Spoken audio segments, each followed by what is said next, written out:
Rahuri factory या गावातून निघून आपण कुठेतरी परदेशात जाणार, गाव बदलणार, जिल्हा बदलणार, तालुका, स्टेट, कंट्री, कॉन्टिनेंट बदलून सुद्धा आपण दुसऱ्या ह्याच्यात जाणार, हे कधी स्वप्नातही वाटलं नव्हतं. ज्यावेळेस नवीन लग्न झालं, आमचं 6 मेला लग्न झालं, 8 महिने झाले होते आमच्या लग्नाला, आणि इमिजिएटली मला घर सोडून जायचंय परदेशात, तर कोणतीही वाईफ त्या गोष्टीला प्रोत्साहन देत नाही. 3-4 महिने ती माझ्यापासून लांब राहणार आहे. So she give me that privilege की तू जा, करिअर कर. ॲग्रीच्या पदवीबरोबर अभ्यास सुद्धा करत होता MPSC UPSC. येस, तो काळ किती अवघड होता, कारण तेवढं यश नाही आलं.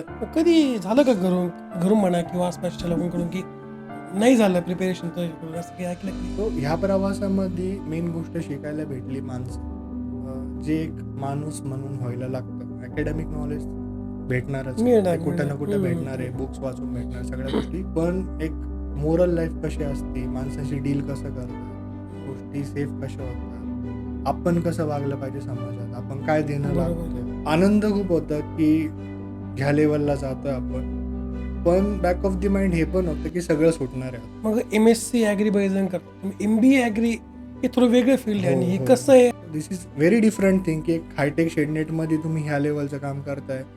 ब्रोकोली तुम्ही ऐकला असाल, लाल कोबी घेतला मी, वांगे, लाल कोबी, रेड कॅबेज, हे कधी नाही ऐकलं.